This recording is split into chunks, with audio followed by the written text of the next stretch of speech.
Hey everyone, it's Ben Hardy here, and we are driving the GLE 63. This is a car that I actually had as a demo car for a week, so I'm actually pretty familiar with it. But, you know, when you get handed the keys to an AMG, you don't say no, right? First off, we'll talk about the comforts of this vehicle, which is actually really good. So, obviously AMG is Mercedes, sport brand, but despite the fact that it is heavily focused on, sporty driving, the car still is really comfortable. The seats are really comfortable, and you do get nice luxury features with it as well. Now, something that I really like about the design with this new GLE is actually the new infotainment system gauge cluster setup. I think that they did a really good job with the overall appearance, and it's also very user-friendly. And of course, being an AMG, well, it's quick. It definitely has some get up and go, and that's in the comfort setting, by the way. So we'll pop it into the Sport Plus setting. I love the dial on the steering wheel to activate the drive modes. I think that is super fun.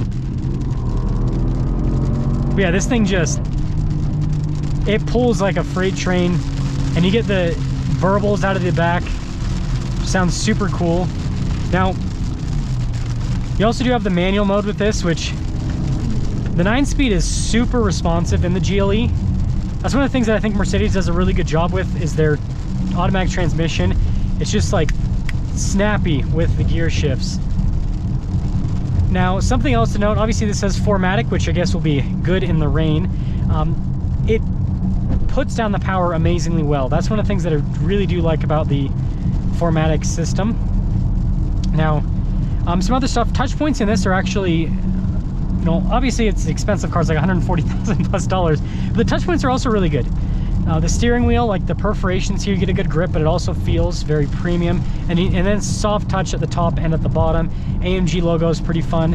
On the Sport Plus setting, I guess we're in low, so our suspension is going to be a little bit more aggressive. Let's see if the Sport setting, how that kind of feels with the suspension, if that changes anything at all. Man, it's raining like crazy here in Colorado. Now, some other stuff. Overall, like, build quality and fit and finish in modern Mercedes is actually really good. So like the material use, like I said earlier, is nice, but like everything feels pretty dang tight in here. I like the random grab handles. I don't think anyone's ever going to take these off-road, but they have these here so you can like hold on.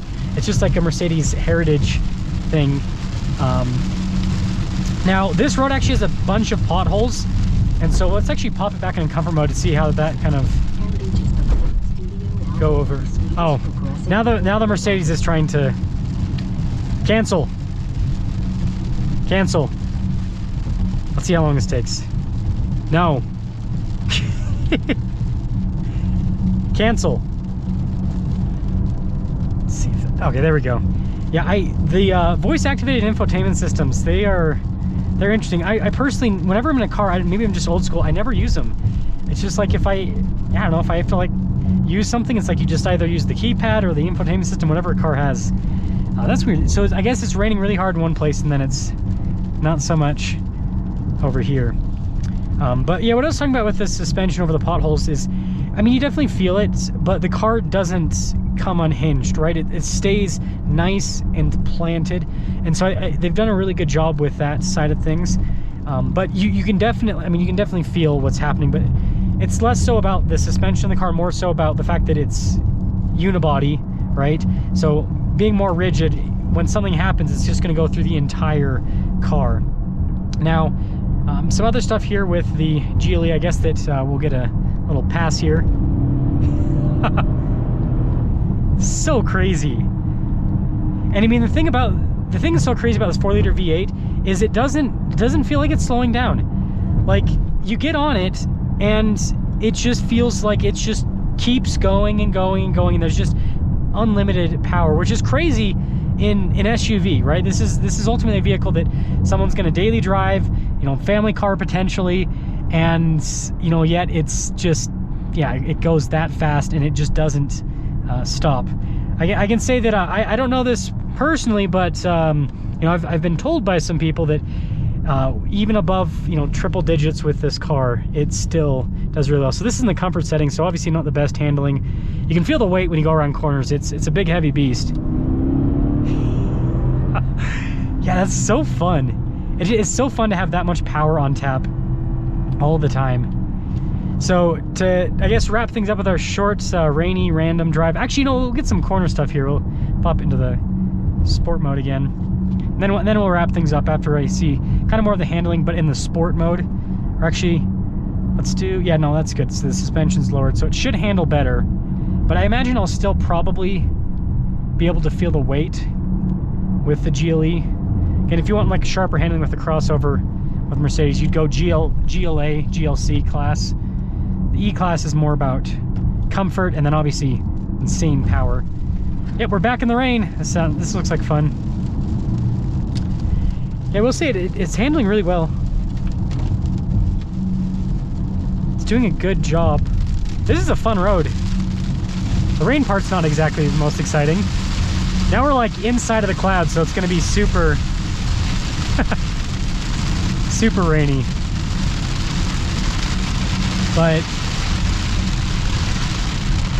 yeah, what I'm noticing with the handling is even at lower speeds, you can still kind of, you can still feel the weight. So there is no getting around that. So I guess I would call this an enthusiast car from an acceleration standpoint, but I don't know if I'd call this an enthusiast car from a handling standpoint. And the steering itself is pretty direct, but there's not a lot of feedback. But I mean, AMG in my mind is like German muscle, so I can forgive it for that. So yeah, to cap things off, I think this car's really comfortable. I think it looks really cool. I think that's I like the color on this particular one. It's pretty cool. The interior's really nice with the material use. Fit and finish, super solid. The infotainment system really easy to use. The gauge cluster, it's cool how you can like change the view. So like right now in the classic, but I can pop it over into the sport view, so it gets like all red and aggressive with everything. So that part of it's really cool. The controls are all really easy to use. And so I guess if you're looking for like a fun daily driver vehicle that doesn't handle the best, it handles great for how heavy it is, but obviously not the best handling car. That's what the GLE is. Again, look at this. Don't look at this as like a normal performance SUV. Look at this more so like a muscle SUV. When you look at it from that perspective, it makes the car a lot more exciting, and it makes it so that the driving dynamics make a lot more sense.